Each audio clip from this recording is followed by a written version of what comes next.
అందరికీ నమస్కారం. మాట్లాడుతున్నది జి రాంబాబు యాదవ్, BRTU రాష్ట్ర అధ్యక్షుడిని. సోదరులు మారయ్య గారు, అదే రకంగా పరశురామ్ గారు, మా BRTU రాష్ట్ర నాయకులు. ఈరోజు ఈ ప్రధానంగా BRTU తరపున ఈ ప్రెస్ కాన్ఫరెన్స్ ఎందుకు నిర్వహిస్తున్నామంటే, ఈ రాష్ట్రంలో కార్మికులు, ఉద్యోగులు చాలా ఆందోళనకరంగా ఉన్నారు. ఎండలు ఎట్ట పెరుగుతున్నాయో కార్మిక ఉద్యోగుల్లో కూడా అసంతృప్తి అట్ట పెరుగుతూ ఉంది. సంక్షేమ రాజ్యం పోయి సమ్మెల కాలం దగ్గరికి వచ్చింది. ప్రత్యేకంగా ఈ రాష్ట్రంలో దాదాపు 35,000 మంది పర్మనెంట్ ఉద్యోగులతోటి మరొక 20,000 మంది అవుట్సోర్సింగ్ కానివ్వండి, వివిధ రూపాల్లో కానీ ఆర్టీసీ రంగంలో పనిచేస్తూ ఉన్నారు. ఈరోజు ఈ 35,000 మంది ఆర్టీసీ కార్మికులు ఏప్రిల్ 22 ఉదయం 4 గంటల నుంచి సమ్మెలోకి వెళ్ళాలని చెప్పేసి వాళ్ళు జేఏసీగా ఏర్పాటై తీర్మానం చేసుకొని నిర్ణయం తీసుకోవడం జరిగింది. BRTU తరపున ఇవాళ మేము ఆర్టీసీలో ఉన్న జేఏసీ ఏ నిర్ణయం అయితే 22వ తారీఖు సమ్మె కోసం పిలుపునిచ్చిందో, నిర్ణయం తీసుకుందో, దానికి BRTU రాష్ట్ర కమిటీ సంపూర్ణమైన మద్దతు ఇస్తూ ఉంది. తెలంగాణలో ఉన్న 33 జిల్లాల్లో ఉన్న BRTU జిల్లా కమిటీలకి, క్యాడర్కి నేను విజ్ఞప్తి చేస్తున్నది ఏంటంటే, ఆర్టీసీ కార్మికులు చేపట్టబోయే సమ్మెకి వారికి వివిధ రూపాల్లో సహకరించాలని చెప్పేసి, వాళ్ళ సమ్మెకు సంపూర్ణమైన మద్దతు ప్రకటించాలని చెప్పేసి, సహకరించాలని చెప్పేసి నేను విజ్ఞప్తి చేస్తూ ఉన్నాను. అదే రకంగా ఈరోజు రాష్ట్రంలో మరొక కీలకమైన రంగం ఆర్టిజన్స్. విద్యుత్ శాఖలో వాళ్ళ సమస్యల పరిష్కారం కోసం వారు కూడా సమ్మెలో ఉన్నారు, ఆందోళన చేస్తున్నారు. 33 జిల్లాల్లో అనేక ప్రాంతాల్లో వాళ్ళు దీక్షా శిబిరాలను నిర్వహిస్తూ ఉన్నారు. వారికి కూడా వారి పోరాటానికి మేము సంపూర్ణమైన మద్దతు ప్రకటిస్తున్నాం. ఈ 2 రంగాల కార్మికులకు సంబంధించిందే కాదు, ఇలా అనేక రంగాల కార్మికులు అనేక విజ్ఞప్తులు ఈ ప్రభుత్వానికి ఇచ్చున్నారు. కానీ ఈ ప్రభుత్వం ఏ సమస్యను కూడా పరిష్కరించే పరిస్థితుల్లో లేదు. ఎన్నికల మేనిఫెస్టోలోనేమో అందరికీ ఒక్కల RTC, electricity board, anganwadi, ASHA, auto, అమాలి అట్లా పేరున మేనిఫెస్టోలో వాళ్లకు అసలు త్రిశంక స్వర్గం చూపించేశారు. అన్నీ ఇది కల్పిస్తాం, అది కల్పిస్తాం అని చెప్పినారు. ఏ ఒక్కటి చేయలేదు. ఆర్టీసీలో పనిచేస్తున్న వాళ్ళకి మేము రాగానే PRCని పెంచుతామని చెప్పినారు. కానీ నాడు కేసీఆర్ గారు 2013 తర్వాత వచ్చే PRCలో భాగంగా 44% వారికి జీతాలు పెంచడం జరిగింది.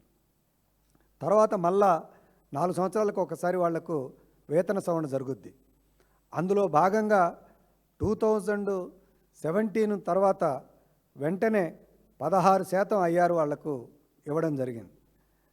రేవంత్ రెడ్డి అధ్యక్షుడిగా ఉన్న కాంగ్రెస్ పార్టీ మేనిఫెస్టోలో, అదే రకంగా ఎన్నికల సందర్భంలో వాళ్ళ ఉపన్యాసాలు చెప్పేటప్పుడు, నేను అధికారంలోకి వస్తే వెంటనే మీకు ఆర్టీసీ ఉద్యోగులకు వేతన సవరణ చేస్తాను, మీ అందరికి కూడా అపాయింట్మెంట్ డేటును డిక్లేర్ చేస్తాను అని చెప్పేసి ఎన్నికల్లో వాగ్దానం చేసిండు. చాలామంది ఆర్టీసీ కార్మికులు నమ్మారు ఈ మాటని. కానీ అధికారంలోకి వచ్చిన తర్వాత రేవంత్ రెడ్డి ఇలా 2.5 సంవత్సరాలు దాడుతున్నప్పటికీ కూడా ఇలా ఆర్టీసీ కార్మికుల సమస్యలను పట్టించుకోవట్లేదు. రోజు రోజుకు వాళ్లకు పనిభారం పెరుగుతున్నది, సమస్యలు పెరుగుతూ ఉన్నాయి. కానీ వాళ్ళు అనేక విజ్ఞప్తులు చేసి లేబర్ డిపార్ట్మెంట్లో లెటర్ పెట్టి నెగోషియేషన్లు చేసినప్పటికీ కూడా వాళ్ళ సమస్యలు పరిష్కరించకపోగా వాళ్ళ మీద దాడి చేసేటట్టుగా యాజమాన్యమే ఇలా దుర్మార్గంగా ఒక కరపత్రాన్ని రిలీజ్ చేసి మేము ఇది చేసాం, అది చేసాం అని చెప్పేసి, అసలు చెప్పింది చేయరా బాబు అని అడిగితే దాని గురించి మాట్లాడటల్లా. ఈరోజు వాళ్ళకు లెక్క ప్రకారంగా చూస్తే ఇలా PRC పెండింగ్లోనే ఉంది, వాళ్ళకున్న ఏరియర్స్ అనేకం పెండింగ్ ఉన్నాయి. EPFకు సంబంధించి వాడుకున్న డబ్బు ఆర్టీసీ అది ఇంకా పెండింగ్లోనే ఉంది. ఈ రకంగా అనేక సమస్యలు పెండింగ్లో ఉంటే మేము అన్ని సమస్యలు పరిష్కరించబడ్డాం అని చెప్పేసి బుకాయించేటట్టుగా కరపత్రాలు వేసి కార్మికుల సమ్మెను దెబ్బతీసే ప్రయత్నం చేస్తుంది. మేము ఇవాళ రేవంత్ రెడ్డి గవర్నమెంట్ని బీఆర్టీగా మేము ఇవాళ డిమాండ్ చేస్తూ ఉన్నాం. నువ్వు అనేక వాగ్దానాలు చేసి ఇవాళ అధికారంలోకి వచ్చినావు. నువ్వు అధికారంలోకి వచ్చినప్పుడు ఏ మాటలైతే చెప్పినవో అయ్యి తప్పకుండా అమలు చేయాల్సిన బాధ్యత నీ మీద ఉంది. నువ్వు ఇలా తప్పించుకుంటూ తిరిగితే అది సరికాదు, కార్మిక వర్గం చూస్తూ ఊరుకోదు అని చెప్పేసి చెప్తాను. ఆర్టీసీ కార్మికులకు కూడా నేను విజ్ఞప్తి చేస్తూ ఉన్నాను. ఇలా దాదాపు 31 అంశాన్ని ఇలా వాళ్ళు చార్టర్ ఆఫ్ డిమాండ్స్లో పెట్టి సమ్మె నోటీసులో భాగం చేసి ఇవాళ యాజమాన్యానికి ఇచ్చినారు. మేము ఈరోజు బీఆర్టీ తరపున ఆర్టీసీ ఉద్యోగులకి, అదే రకంగా బీఆర్టీ తరపున ఎలక్ట్రిసిటీలో ఉన్న ఆర్టీజియన్స్కి మేము విజ్ఞప్తి చేస్తున్నాం. మీరు గట్టిగా నిలబడండి. గతంలో ప్రభుత్వం చేసినట్టుగా కేసీఆర్ గారి నాయకత్వంలో చేసినట్టు సంక్షేమ కార్యక్రమాలు కానీ, జీతాల పెరుగుదల కానీ ఈ రేవంత్ రెడ్డి మొండి గవర్నమెంట్ చేయడంలే. కేసీఆర్ గారు 2.5 సంవత్సరాలు వచ్చినప్పుడు, ఆయన కాలం 2.5 సంవత్సరాలు పూర్తి అయినప్పుడు అనేక మందికి జీతాలు పెంచినాడు. కన్స్ట్రక్షన్ వర్కర్లకి 2000 ప్రమాద బీమా ఉంటే ఆనాడు 6000 రూపాయలు రాగానే వెంటనే చేసిండు. ఆటో కార్మికులు లాంటి వాళ్ళకి వాళ్లకున్న ట్యాక్సెస్ రద్దు చేసిండు.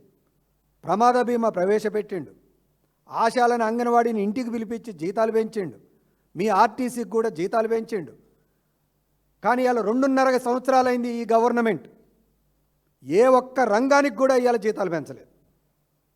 ఏ ఒక్క రంగాన్ని కూడా పిలిచి మాట్లాడలేదు. మాకు ఇప్పుడే తెలిసింది, ఎలక్ట్రిసిటీలో ఉన్న ఆర్టిజన్స్ని యూనియన్ లీడర్లని బట్టి విక్రమార్క గారు పిలిచి సమస్యలు పరిష్కరించేది పోయి వాళ్ళని బెదిరించి పంపించిండు అని చెప్పేసి తెలుస్తూ ఉంది. సమ్మె ఉపసంహరించకపోతే మీ సంగతి తేలుస్తామని చెప్పేసి బెదిరించినట్టుగా తెలిసింది. ఇదేనా మీరు ప్రజాస్వామ్య పద్ధతుల్లో పరిపాలన అంటే? ఇలా ఎన్ని వాగ్దానాలు చేసినారు కార్మికులకు, ఉద్యోగులకి, వాటన్నింటినీ తొంగలో తొక్కి ఈరోజు మీరు ఏ రకంగా సమస్యలు పరిష్కరించమని అడిగే వాళ్ళ మీద మీరు దాడులు చేస్తున్నారు, బెదిరిస్తున్నారు. ఇటీవల కాలంలో ఆశాలు హైదరాబాద్కి వస్తే పర్మిషన్ ఇచ్చినట్టు ఇచ్చి ధర్నాలకి మీకు మీరే పర్మిషన్ ఇచ్చిర్రు, మీకు మీరే వాటిని రద్దు చేసిండ్రు, మీరే ఎక్కడోళ్ళని అక్కడ అరెస్టులు చేసిండ్రు. అసెంబ్లీలోనూ అంతకుముందు ఉపన్యాసాల్లోనూ ప్రజాస్వామ్యానికి మేము పెద్దపేట ఇస్తున్నాం, ఇందిరా పార్క్ దగ్గర ధర్నాలకు అవకాశం ఇస్తున్నాం అని చెబుతున్నారు. ఆచరణలో వచ్చేసేమో అరెస్టులు చేస్తున్నారు. సమ్మెలు చేద్దాం అనుకునేటోళ్ళకేమో ప్రతికరపత్రాలు వేసేసి కార్మికుల్ని బెదిరిస్తున్నారు. చర్చలకు కూడా చివరికి పిలిచి బెదిరించే దశలోకి మీ ప్రభుత్వం వెళ్ళింది. అందుకనే ఆర్టీసీ విద్యుత్ రంగంలో ఉన్న కార్మికులారా, మీరు అందరూ ధైర్యంగా నిలబడండి. బీఆర్టీ మీకు అండగా ఉంటుంది. వివిధ కార్మిక సంఘాలకు కూడా నేను ఇవాళ విజ్ఞప్తి చేస్తున్నాను. ఈరోజు ఆర్టీసీ కార్మికులు చేయబోతున్న సమ్మెకి సంపూర్ణమైన మద్దతు ప్రకటించాలి. ఎలక్ట్రిసిటీలో ఆర్టీజన్ చేస్తున్న సమ్మెకు కూడా సంపూర్ణమైన మద్దతు ప్రకటించాలని చెప్పేసి నేను ఈ వివిధ కార్మిక సంఘాలకు కూడా ఈ వేదిక నుండి విజ్ఞప్తి చేస్తూ ఉన్నాను. Thank you. మా ప్రధాన కార్యదర్శి మారారు.